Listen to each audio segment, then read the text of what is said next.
நிறைய பேர் எங்கிட்ட கேட்குறதே ஏதாவது நம்பர் எடுத்து கொடுங்க அல்லது லாட்ரி யோகம் இருக்கான்னு. ஒரு அடிப்படையான விஷயத்தை தெரிஞ்சுங்க. எல்லாருக்குமே லாட்ரியால் உங்களுக்கு நன்மைகள் கிடைக்கும் அப்படிங்கிறது இல்லை. ஏதாவது லட்சத்தில் ஒருத்தங்களுக்கு தான் பெருசாக கிடைக்கிறதுக்கான வாய்ப்பு இருக்குது. ஆனாலும் நம்முடைய மனித மனம் நம்முடைய எண்ணங்களையும் ஆசைகளையும் ஏதோ ஒரு விதத்தில் தூண்டிக்கிட்டே இருக்கிறது. நம்முடைய சூழ்நிலைகளும் நம்ம ஏதோ ஒரு விதத்தில் லாட்ரியால் ஈடுபாடு அதிகரித்து அதில் நம்ம அடிக்ட் ஆகிறதுக்கான வாய்ப்புகள் இருக்குது. எப்பயுமே என்னை பொறுத்த வரைக்கும் உழைப்பு தான் பெருசு. உழைப்பின் மூலம் வரக்கூடிய வருமானங்கள் தான் பெரிய லெவலில் இருக்கும்.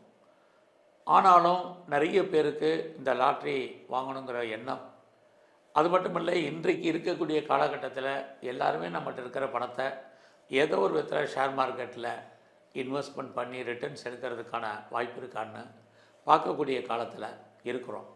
ஆகையினால் இந்த குரு பகவானுடைய பயிற்சியில் யாருக்கெல்லாம் லாட்ரி யோகம் அல்லது ஷேரில் இன்வெஸ்ட்மெண்ட் பண்ணால் ஏதாவது கொஞ்சம் தேரும் அப்படிங்கிறத பார்க்குறோம். இங்கே சொல்லக்கூடிய ராசிகள் தவிர பாக்கி ராசியில் இருக்கிறவங்க யாரும் பெருசாக ஒன்றும் ஒரி பண்ணாதீங்க. காரணம் என்ன அப்படின்னா, உங்களுக்கு பிறக்கும்போது எல்லோருக்குமே ஒரு ஜாதகம் இருக்கும். அந்த ஜாதகம் தான் நம்மளை எப்பயுமே பிறப்பிலேருந்து கடைசி வரைக்கும் இயக்கும். அப்புறம் எதுக்கு இந்த குரு பயிற்சி, சனி பயிற்சி, ராகு எது பயிற்சியெல்லாம் நம்ம வாழ்க்கையில் இந்த காலங்களில் என்ன செஞ்சால் நல்லது நடக்கும் அப்படிங்கிறத மட்டும்தான் இந்த கிரகங்கள் காமிக்கும். அப்படி பார்க்குற போது இந்த வருஷம் குரு பகவான் மிதுன ராசிலேருந்து கடகராசிக்கு 2026 ஜூன் 1 நைட்டு பயிற்சி ஆகிறார். ஆக குரு பகவானுடைய பயிற்சி சுமார் ஓராண்டுகள்.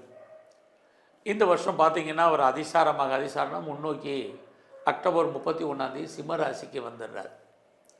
அங்கே கிட்டத்தட்ட சுமார் ஒரு 3 மாதம் இருந்துட்டு மறுபடியும் பின்னோக்கி கடகராசிக்கு வர்றார். ஆக கடகம் சிம்மம் 2 ராசியில் இந்த தடவை குரு பகவான் சஞ்சாரம் பண்ணுறார். இடையில சிம்ம ராசியில் ஒரு சுமார் 3 மாதம் தங்கியிருக்கார்.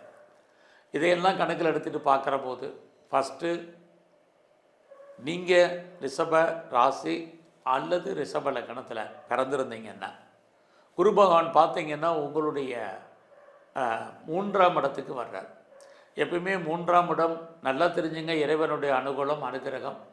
3ஆம் இடம் ஒரு லாட்ரியை சொல்லக்கூடிய இடம். அது மட்டுமல்ல, இறைவன் ஏதோ ஒரு விதத்தில் உங்களுக்கு தோன்ற துணையாக இருந்து அனுகூலம் பண்ணுறதுக்கான வாய்ப்பு.